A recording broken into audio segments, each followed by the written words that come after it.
A mudslide leads to a fiery train derailment along the Big Sandy River.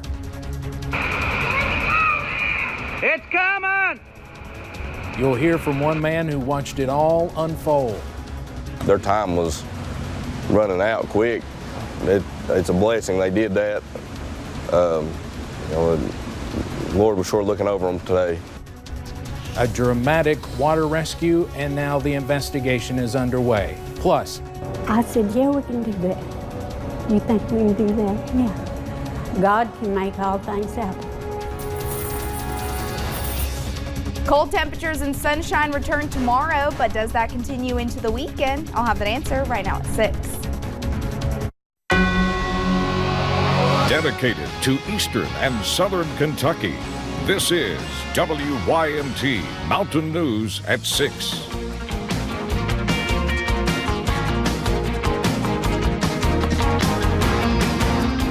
A frantic morning in Pike County. A rain-soaked hillside slid, leading to a train derailing and bursting into flames.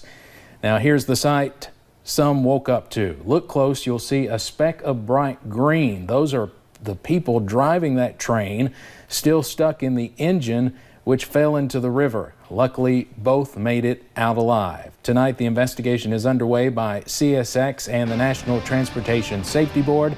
WYMT's Will Puckett is at the scene. It happened around 7 o'clock Thursday morning when the calls first started coming in of a train derailed in Pike County. It is a scene that officials have seldom seen before. No, I haven't. A train knocked off the tracks by a mudslide. We got a 911 call about a train derailment just above the Derailment Bridge, which is where we're standing here.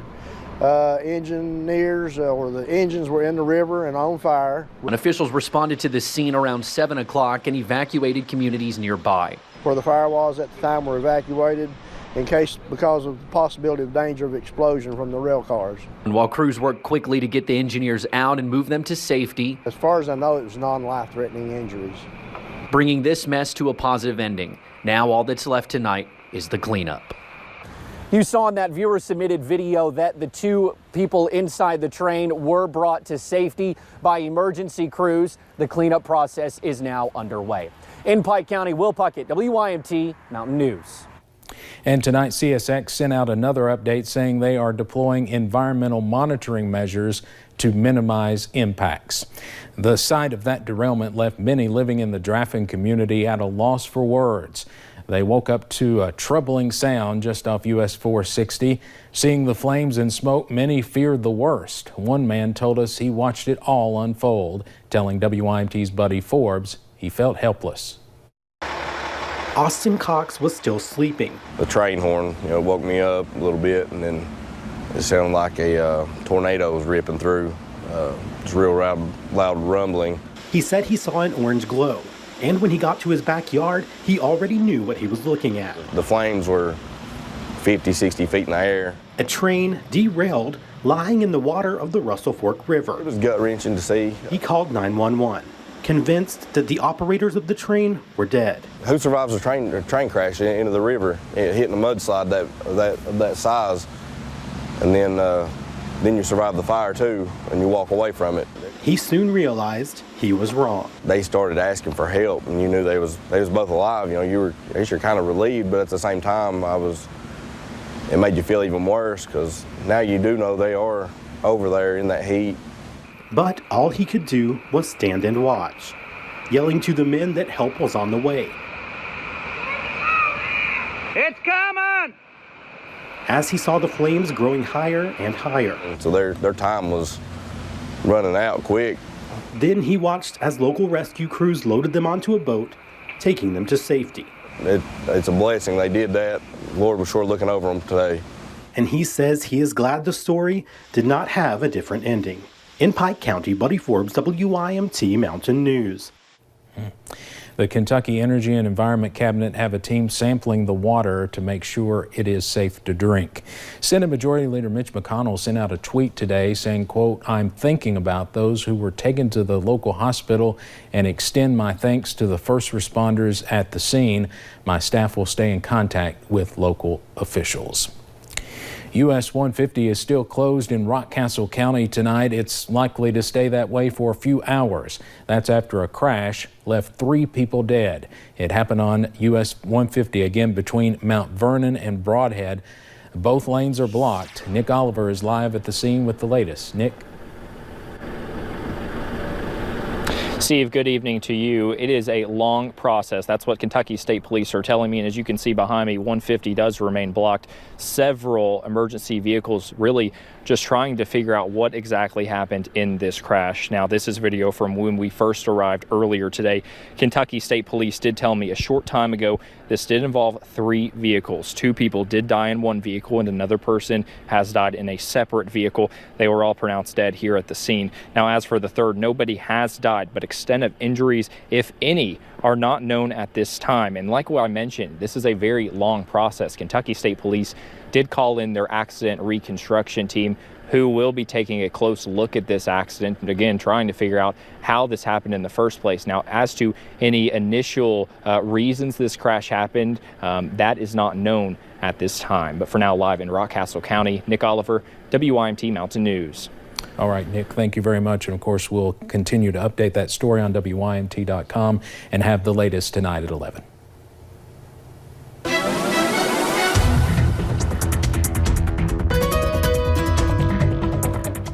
We've been talking about flooding, it seems like, for the past several weeks, and now we're going to be able to talk about some sunshine, but we're going to hang on to those gloomy conditions as we head into tonight. So looking over into our Stonecrest cam, it is still on the gloomy side over there. We're also still dealing with some wet conditions, especially on those roadways. So just take it easy if you are headed out tonight or tomorrow. The sunshine's not expected to hit until a little bit later tomorrow. Looking into downtown Whitesburg, you can still see just those wet conditions. Take it easy out there. 37 degrees right now, and we're going to continue to see those temperatures drop throughout the night, feeling like those lower 30s. And we'll talk about those feels like temperatures in a little bit, but satellite and radar shows really the bulk of the showers have moved out. However, we are going to hang on to a little bit of moisture as we head into tonight. With temperatures dropping, yes, we could see some flurries, and also seeing a little bit of some flurries on top of the mountains over into parts of Harlan and Letcher County. So as we head into tonight, we're going to continue to see those temperatures dropping pretty quickly. Flurries for the overnight hours and into the early morning hours. Temperatures dropping into the lower 20s. We'll break down your full Valentine's Day forecast coming up in just a little bit. All right, Paige, thank you. That rain is finally moved out, and people across the Cumberland Valley are certainly grateful. Dehoyt was one of the hardest hit areas in Harlan County recently. The cleanup is still underway as piles of drenched garbage sit out in front of homes. But for people living around this area, they say no more rain is certainly a relief after being in fear for much of the night.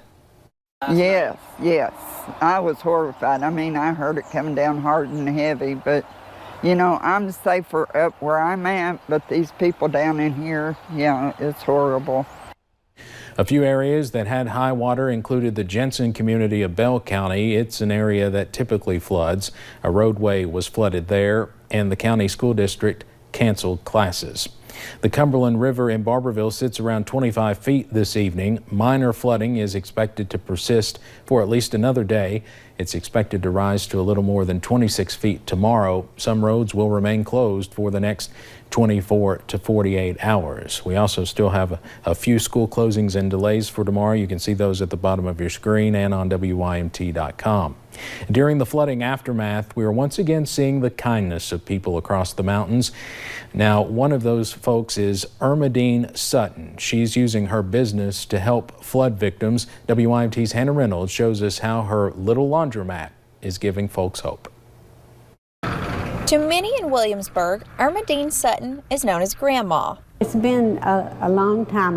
I've watched kids grow up here, and they're bringing their kids with them now. She's been here since 1964, but right now she's washing the most she has in years.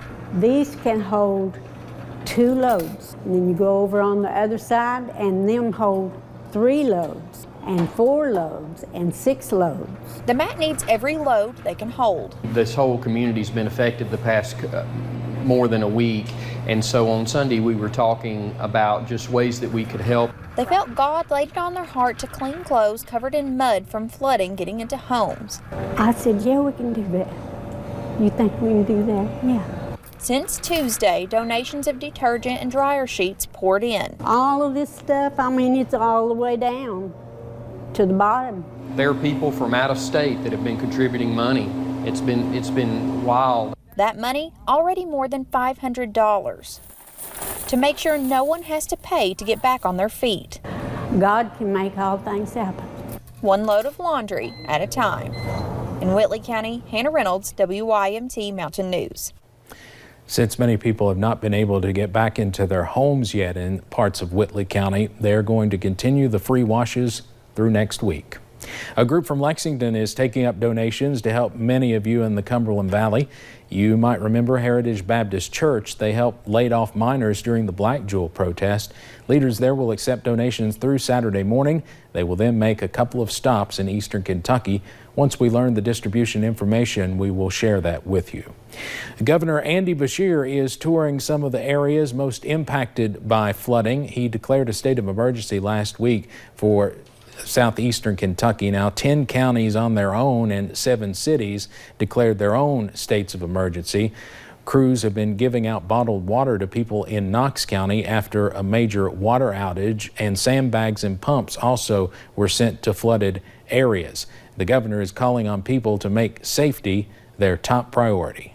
We want every impacted county, every impacted community, and every impacted family to have all the tools and all the information they need, because there is help out there, and we want to make sure that each of our families gets every bit of help that they can.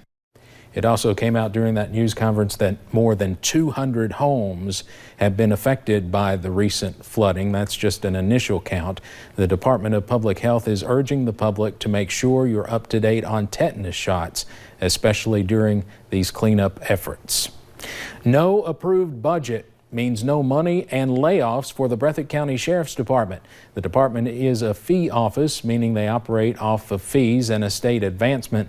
In order to receive the advancement, magistrates and the judge executive must sign off on the budget. Since it was not approved by January 15th, all office workers, deputies, and court security have been laid off until further notice. You can see behind me we've had to park all the cruisers. We will not be able to buy fuel. I will be in the office tomorrow. I'll be on call 24/7 until the budget's passed. Hopefully it'll be passed Monday. The Breathitt County Fiscal Court will hold a special meeting on Monday at 11 a.m. to review the budget. WYMT's Lacey Roberts will have more from both Sheriff Holland and Judge Executive Jeff Noble tonight at 11. And a short time ago, State Representative Cluster Howard addressed the issue in Breathitt County. He said, quote, "It is unfortunate that the citizens of Breathitt County are being put in jeopardy because local officials have not been able to work together. It is imperative that our elected officials resolve this issue so that the citizens of Breathitt County can be assured of their safety." Government offices in Powell County will be closed tomorrow in honor of Stanton detective James Kirk. Kirk died suddenly earlier this week after suffering a medical emergency. Powell County officials say they are closing tomorrow to allow people to pay their respects. A visitation for Kirk will start tomorrow at 2 p.m. at Emmanuel Baptist Church in Stanton. Kirk's death will be considered in the line of duty. As temperatures drop tonight, a few flurries are possible as we head into your early morning Valentine's Day, but sunshine does return by those afternoon hours. We'll talk about your Valentine's Day forecast and weekend forecast coming up in just a little bit. But first, in Frankfort today, lawmakers discussed a bill to help cap the costs of insulin in Kentucky. We'll hear from supporters about how it would impact the lives of many Kentuckians. When you see